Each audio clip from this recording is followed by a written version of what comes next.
서게 하여 주시고 우리가 온전히 하나님의 영에 사로잡힌 자가 되게 하여 주옵소서. 내 개인적인 원한과 분노로 살지 말게 해주시고 오직 하나님의 영광만 위하여 살게 하여 주옵소서.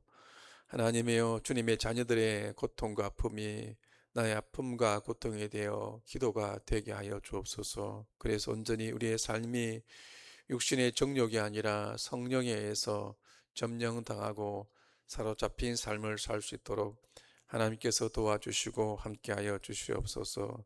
특별히 사모님 함께하여 주셔서 이제 이식 수술을 위하여서 병원에 입원하셨습니다. 준비하는 과정과 수술하는 과정과 회복되어지는 모든 과정 가운데 하나님 함께하여 주셔서 온전히 주의 성령으로 말미암아 이번에 깨끗하게 잘 또 나을 수 있도록 하나님께서 은혜와 긍휼을 베풀어 주시옵소서. 특별히 주님께서 우리 남궁 장로님 지켜주시고 붙들어 주시기를 간절히 바라옵고 합니다. 주의 성령의 손으로 잡아주시고 피 묻은 손으로 잡아주셔서 그 모든 허리와 그 모든 아픈 모든 부분들을 깨끗하게 치유하여 주시고 일어서셔서 아버지 앞에 나와서 예배드리며 영광을 돌려 드릴 수 있도록 하나님 도와주시고 함께하여 주시옵소서.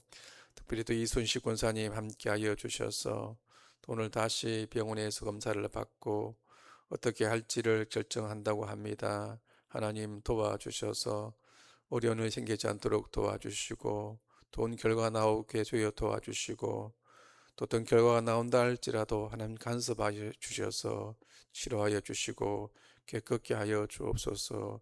이 아침에 우리의 모든 기도와 간구를 들어주시고 함께하여 주옵소서. 예수 그리스도의 이름으로 기도하옵나이다. 아멘. 하나님 말씀입니다. 사무엘상입니다. 사무엘상 11장입니다. 11장 6절에서 15절까지 말씀입니다. 사무엘상 11장 6절에서 15절까지 말씀을 다 같이 목소리로 같이 읽겠습니다.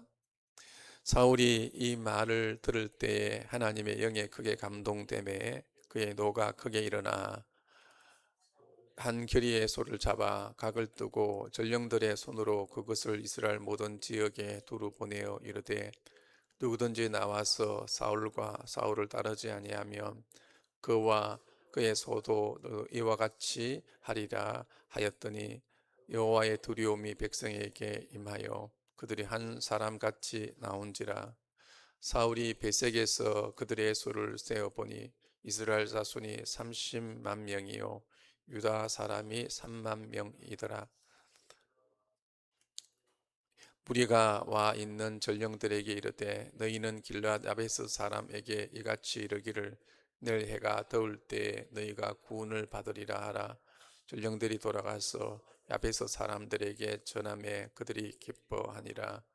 야베스 사람들이 이르되 우리가 내일 너희에게 나아가리니 너희 생각에 좋을 대로 우리에게 다 행하라 하니라. 이튿날 사울이 백성을 3대로 나누고 새벽에 적진 한가운데로 들어가서 날이 더울 때까지 암몬 사람들을 치매 남은 자가 다 흩어져서 둘도 함께한 자가 없었더라. 백성이 사무엘에게 이르되 사울이 어찌 우리를 다스리겠느냐 한 자가 누구니까 그들을 끌어내소서 우리가 죽이겠나이다. 사울이 이르되 이날에는 사람을 죽이지 못하리니 여호와께서 오늘 이스라엘 중에 구원을 베푸심이니라. 아멘. 그리고 사무엘이 백성에게 이르되 오라 우리가 길갈로 가서 나라를 새롭게 하자. 모든 백성이 길갈로 가서 거기서 여호와 앞에서 사울을 왕으로 삼고 길갈에서 여호와 앞에 화목제를 드리고 사울과 이스라엘 모든 사람이 거기서 크게 기뻐하니라. 10장에 보시면 하나님께서 사울에게 기름을 부으셔서 이스라엘의 지도자로 삼으십니다. 그리고 그에게 세 가지 표적을 보여주셔서 사울 자신이 이스라엘의 지도자인 것을 먼저 사울에게 보여주십니다. 그리고 제비뽑기를 통해서 이스라엘 백성들에게도 사울이 이스라엘의 지도자인 것을 보여주십니다. 그런데 아직 이 왕정 체제가 잡히지 않는 모습을 11장에서는 보여주고 있습니다. 그래서 보시면은 이때 야베스 사람들이 암몬 사람들에게 위협을 하고 모욕을 줍니다. 야베스 사람들이 암몬 사람들이 야베스 사람들에게 쳐들어와서 와니까 이 야베스 사람들이 우리 화친하자라고 말했습니다. 그러니까 암몬 사람들이 어떻게 했습니까? 너의 눈을 뽑으면 화친할 것이다라고 말합니다. 이건 엄청난 모욕입니다. 그래서 이제 야베스 전령들이 사울이 사는 기브아 사람들에게 알려줍니다. 자, 그러면 만일에 이때 정상적인 왕정 체제였다면 이 기브아 사람들이 누구에게 이 사실을 알려줘야 됩니까? 사울에게 알려줘야 됩니다. 더더욱이 지금 이 사울은 기브아에 있습니다. 기브아 사람입니다. 그런데 이 기브아 사람들이 야베스 사람들 이야기를 듣고 사울에게 말하지 않고 울기만 합니다. 그러니까 4절에 보시면은 이 야베스 전령들이 사울이 사는 기브아에 이르러 이 말을 백성에게 전하매 모든 백성이 소리 높여 울더라. 울기만 합니다.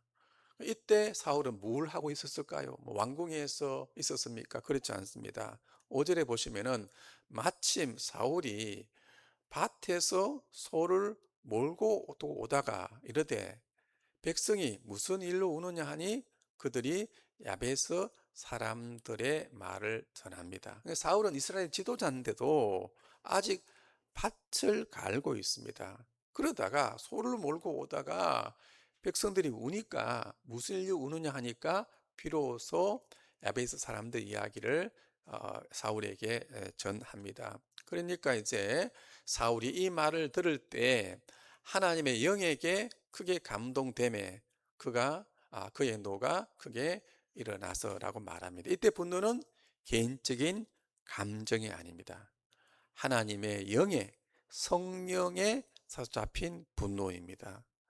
하나님 백성이 모욕당한다는 것은 그것은 단순하게 사람에게 한 모욕이 아니라 하나님을 모욕하는 것입니다. 그래서 사울은 사람들을 모으고 암과 싸웁니다. 싸워서 암몬 사람들을 쳐서 야베스 사람들을 구합니다. 그리고 전쟁에 이기니까 사울이 전쟁에서 이긴 것을 보면서 사람들이 이렇게 말합니다.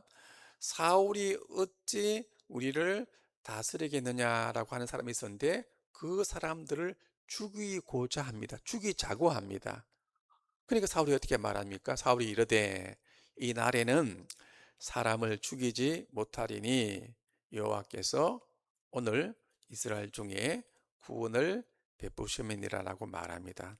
사울은 복수하지 않습니다. 왜 그렇습니까? 그가 여호와의 영에 성령에 사로잡혔기 때문입니다.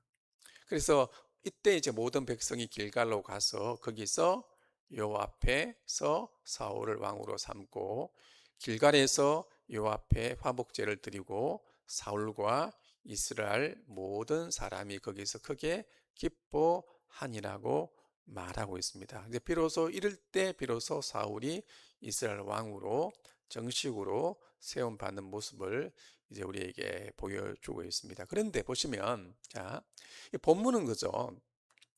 이 본문의 모습은 이후에 사울 왕의 모습과 완전히 대조를 이룹니다.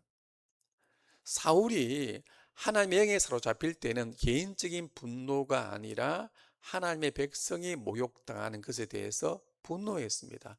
개인적인 복수가 없습니다. 그런데 하나님의 영이 떠나니까 어떻게 되었습니까?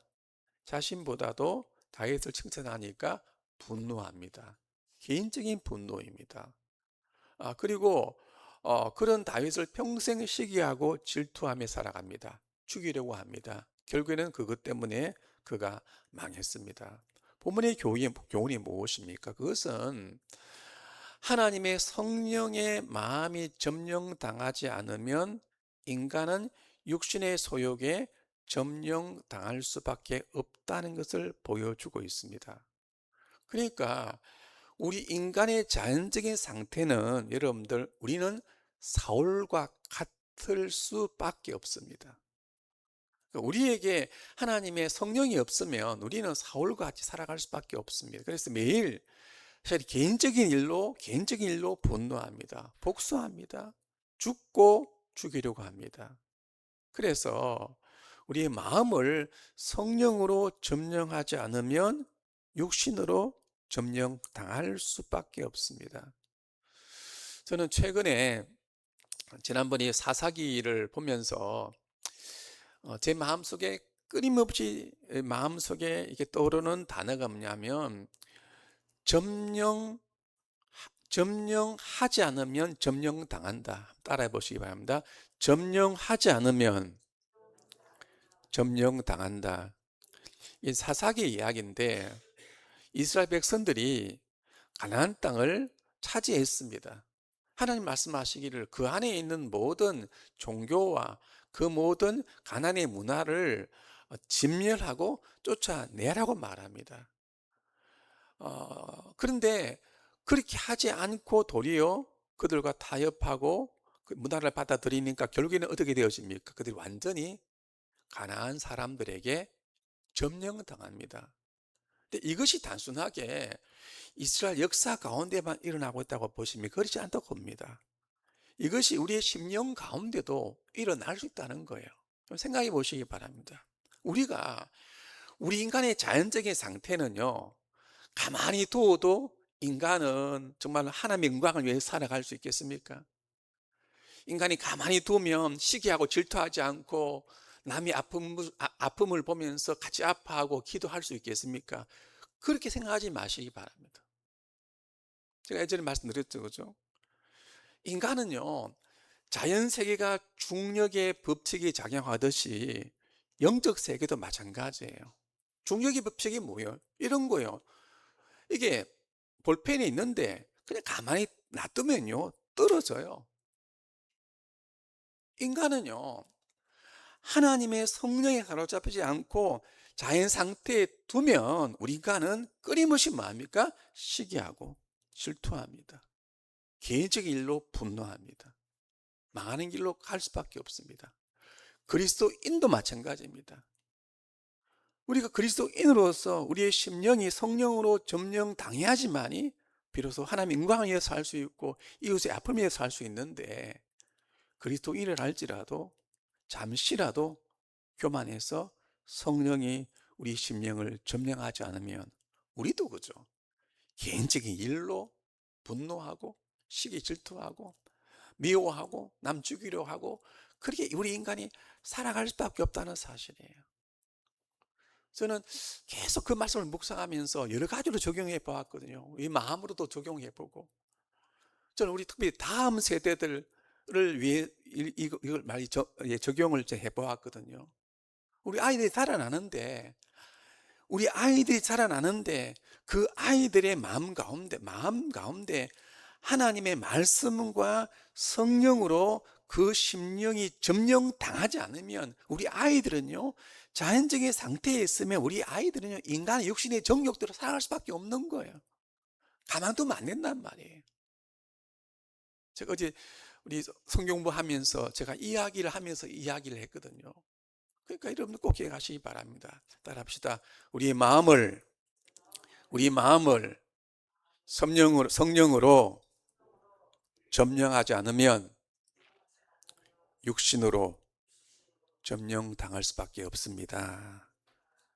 는 것을 본문은 우리에게 보여주고 있습니다. 어떻게 우리가 살아가야 되겠습니까?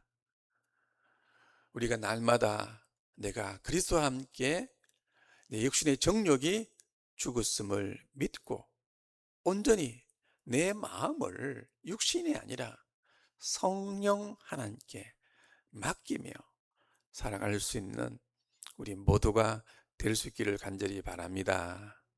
성령이 내 마음을 점령하면 비로소 본문의 사울과 같이 살아갈 수가 있습니다.